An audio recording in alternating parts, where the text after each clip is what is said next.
want you to imagine for a moment that you were born in the year 1900. On your 14th birthday, World War I begins, and it ends on your 18th birthday. In that war, 22 million people perish. It's an unmitigated disaster, but it doesn't just end there.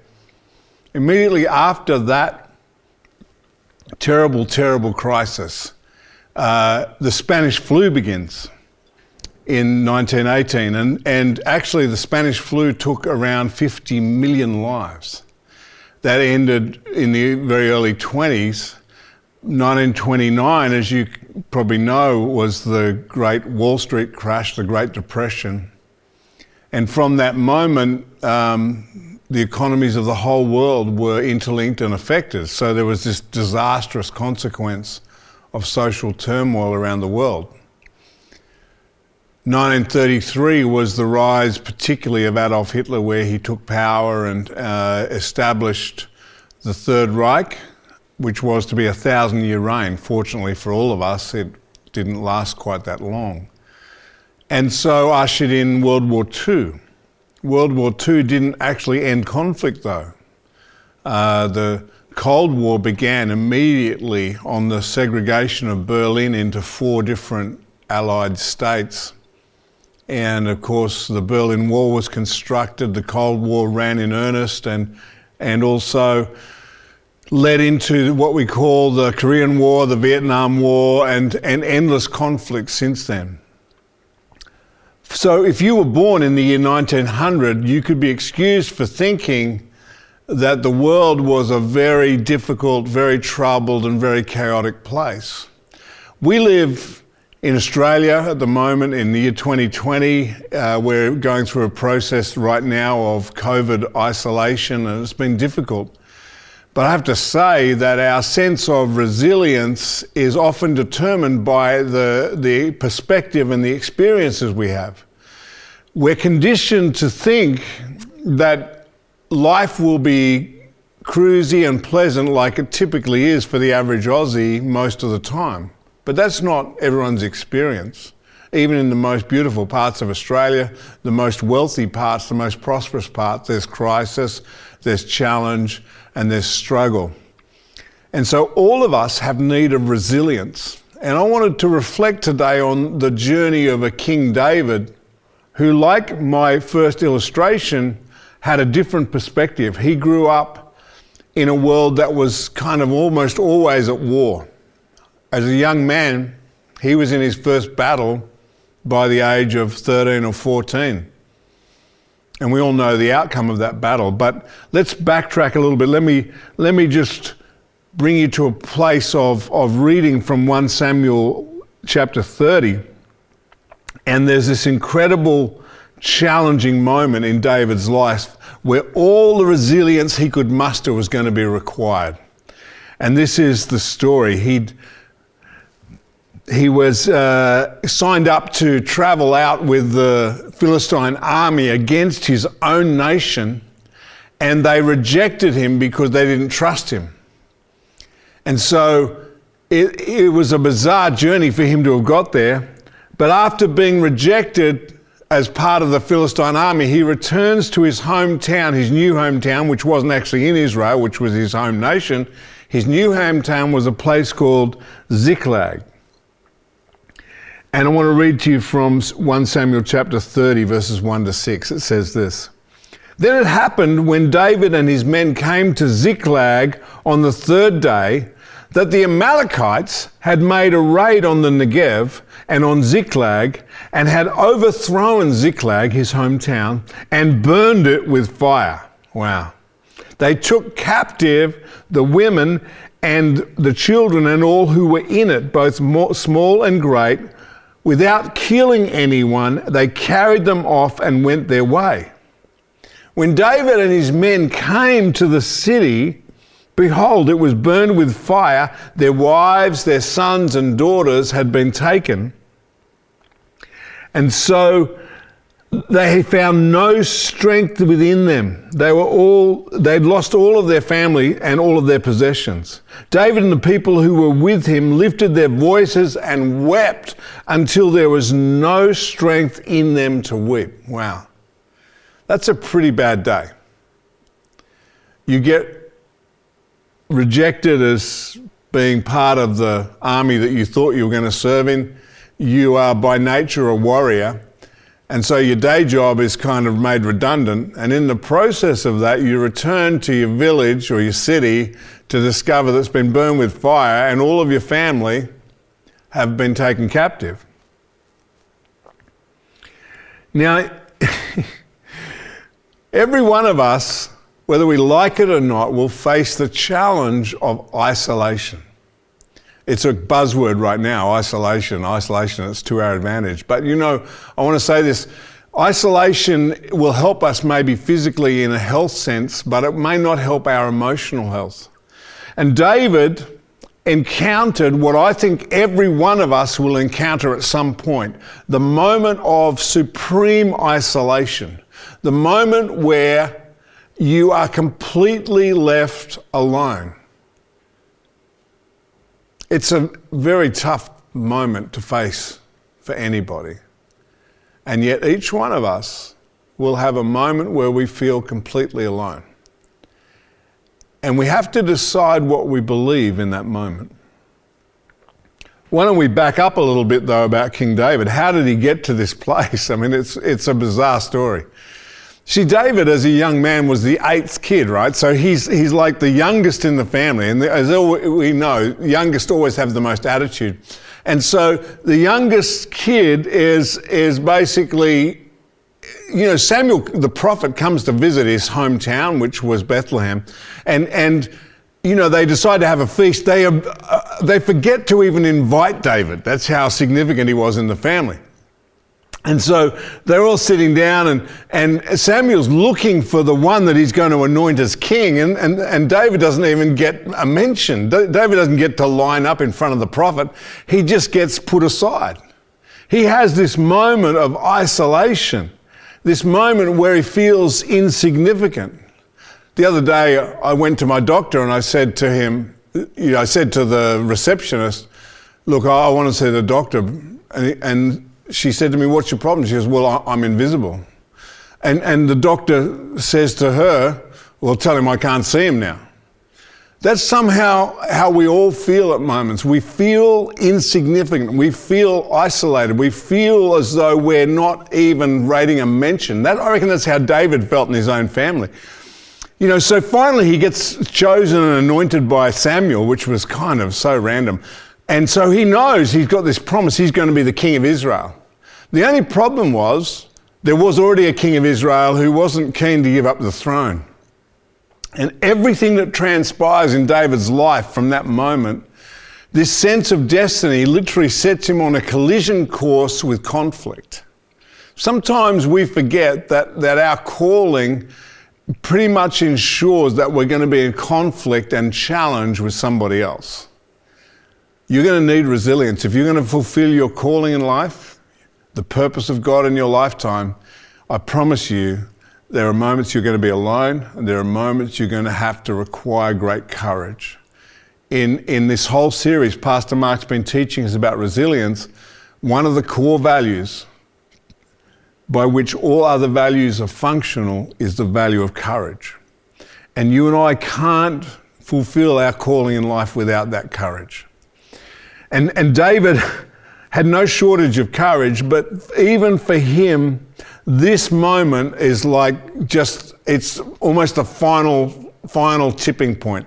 He's been rejected as part of the king's entourage, even though he's the best general the king has. He's been rejected as the harpist. His king tries to spear him to the wall. He chases him for years in the wilderness. And finally, he literally leaves his home country and moves out of Israel to the nation of the Philistines and joins the enemy army. And in that process of isolation and rejection and betrayal, he encounters challenge after challenge. He even had to feign insanity one day just to try and escape the dilemma he found himself in. So, how does somebody like that find resilience in a moment where finally he's in a foreign land, his city that he's finally inherited to work on gets burned to the ground, and everything he owns, everything he's worked for all this time gets taken?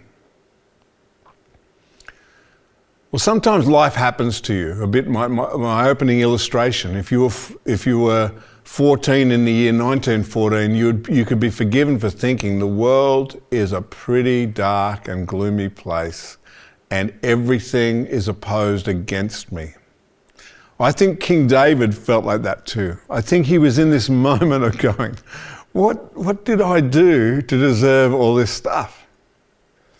And there's this one unbelievably powerful verse, and I want to read it to you again from 1 Samuel 30. It says this: David was greatly distressed because also the people spoke of stoning him to death, for all his followers were embittered, each one because of his sons and his daughters being taken captive. And then it says these incredible words: David encouraged himself in the Lord. And I want you to notice what it says there. It doesn't say David encouraged himself in himself. It doesn't say that David found a great sense of emotional confidence within his own spiritual world. It doesn't say that he stirred his own soul and he came up with extra courage. No, he encouraged himself in somebody. He found a resource for resilient courage in his relationship with God. Proverbs says there is a friend who sticks closer than a brother. And whether we like it or not, at some point in our life, we will be so isolated and alone that we will feel that we need a friend like that. A friend who never fails us, never gives up on us, never leaves us or forsakes us. And that's the friend that David knew. He didn't encourage himself in himself, he encouraged himself in the Lord. And I love that word, encouragement. Literally means to put courage in. David found courage in the courageous nature of the God he follows. I love that. You see, none of us in ourselves will find enough resource to do life really well.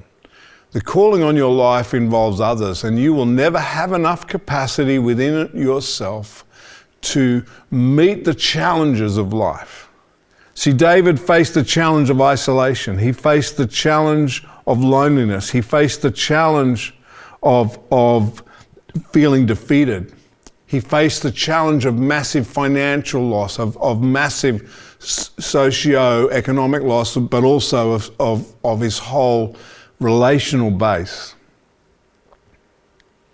See, sometimes we have this naive idea that we will always function altruistically in concern for others, and that we'll find this great strength within ourselves to just navigate every challenge. But there are some challenges that are beyond you without the Spirit of God.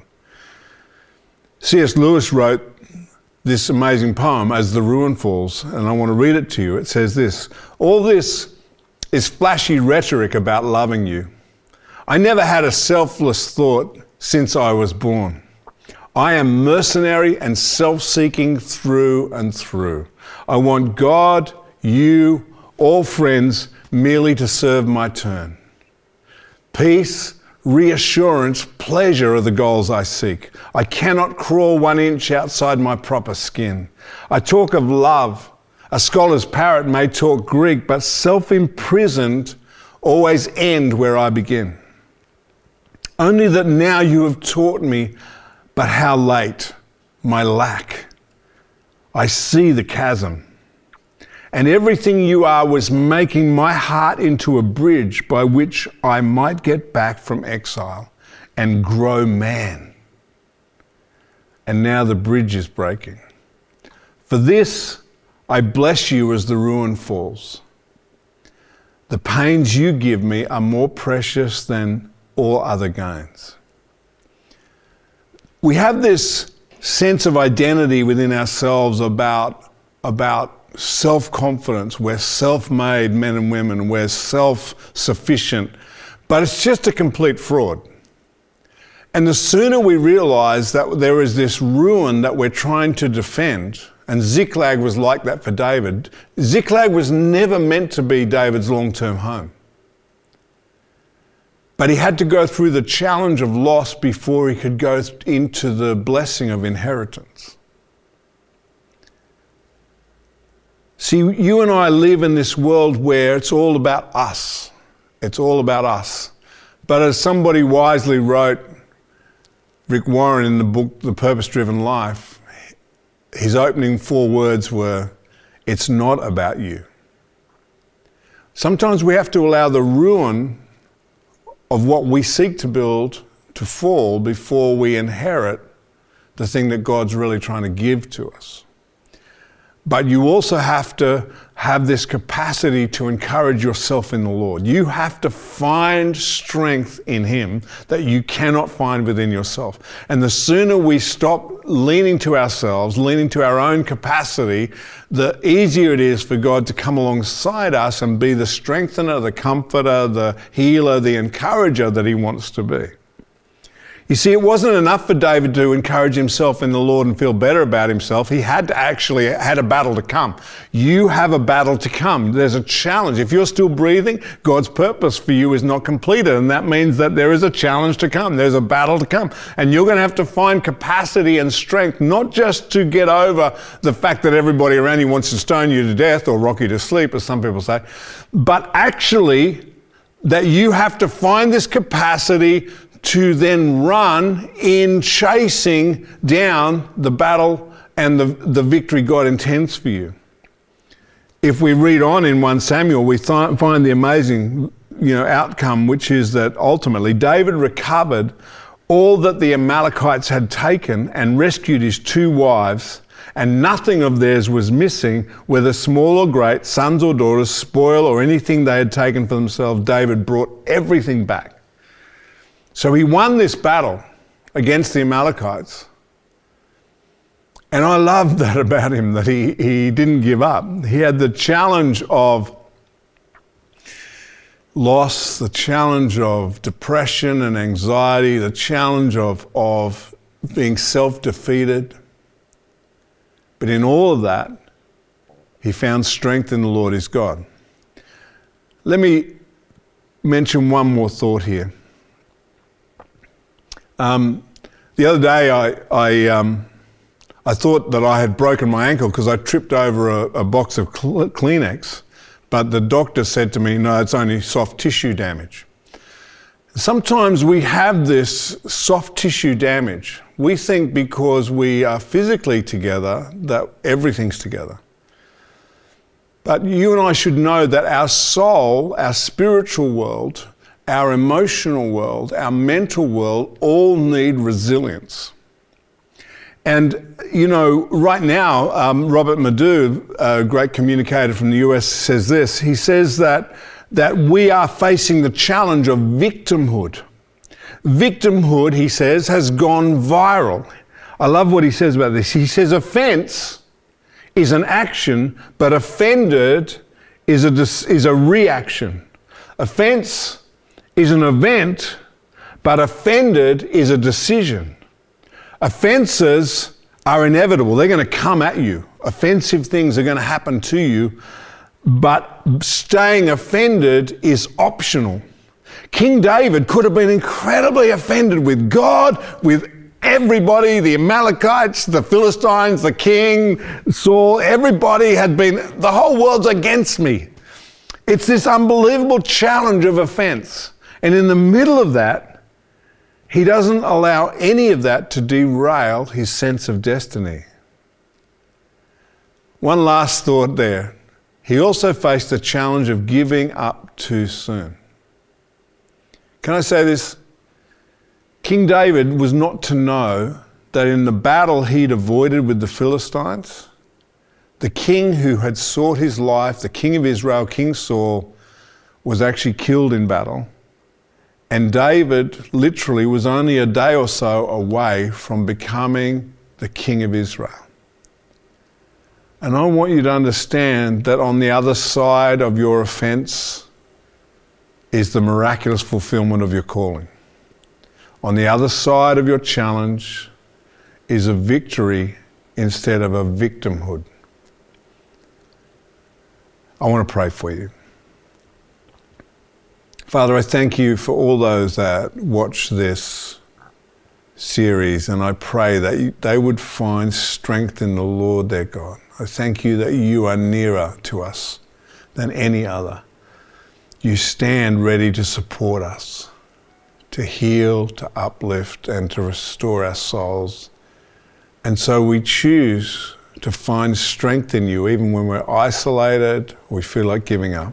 We give you praise that you are holding out the miraculous future just ahead of us. And you invite us to overcome the challenge by your capacity and strength.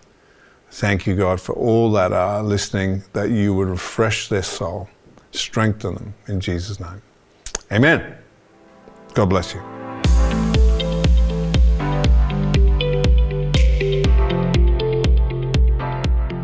Hey Bruce, great word, mate. Thank you. Great word. And just wanted to tap into your thoughts on a couple of things that were milling around for me, particularly when you were talking about David at Ziklag. And for me, I guess what was going through my head was that he's this person who wants to fulfill God's purpose for his life. So it means he's got to take big steps of faith, and the people are there ready and willing to follow him.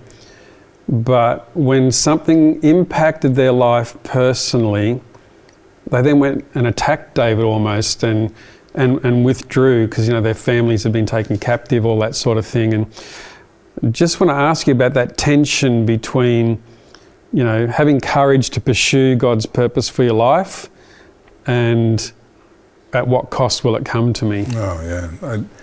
I mean, to be honest, I look at David's journey, and we haven't touched on even a quarter of it. And yet he has this unbelievable capacity to bounce back, which is obviously the resilience thing. It's the ability to bounce back and retain your sense of clarity, purpose, and personal integrity and dignity and whatever in the process. And as you say, he is in Ziklag. Ziklag represents almost the opposite of his vision for his life. He's in an enemy city. He's made that his hometown only to escape the betrayal and persecution he faces in his own nation, a nation he's only served faithfully. And you could be forgiven, if you're David, for thinking, God, why have you forsaken me? Yeah. Maybe that's where Psalm 22 begins. I reckon he's had these moments where he's like, you said I was going to be the king of Israel. You said I was going to have all this, incredible influence and leadership.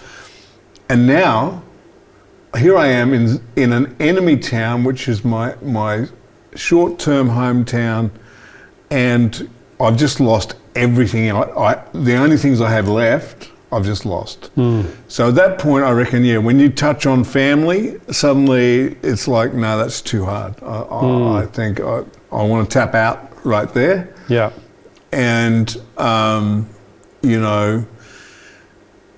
yet David doesn't do that. And as I mentioned in that, message, he's literally only a day or so away from becoming that king that he felt he was called to be.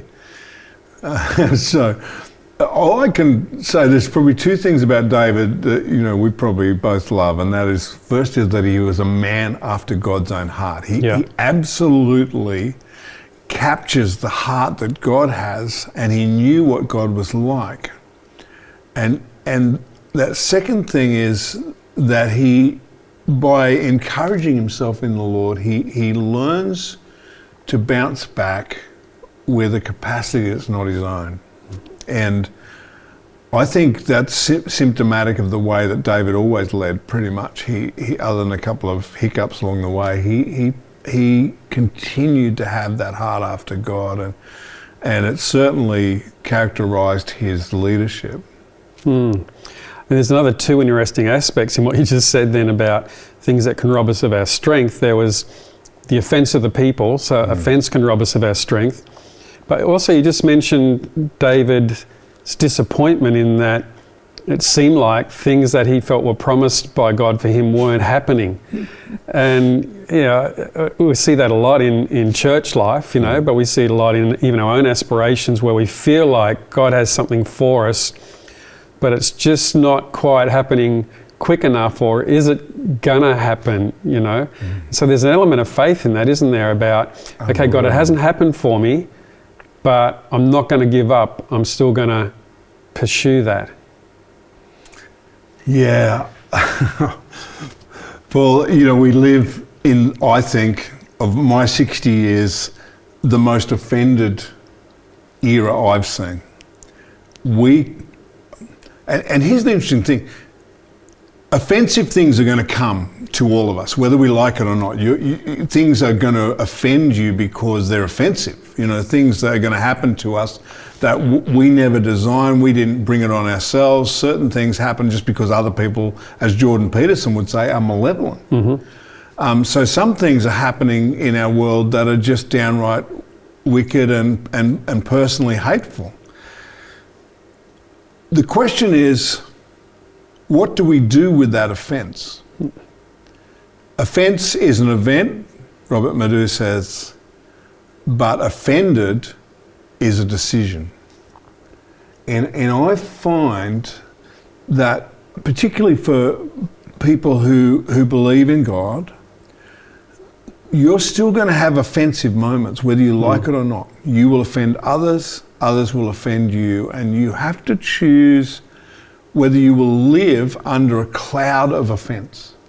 What amazes me about David is that in this moment where I would have been saying, God, I'm offended with the Amalekites, I'm offended with King Saul, I'm offended with my own family, I'm offended with, and now I'm offended at my men who want to kill me, and now I'm offended at God.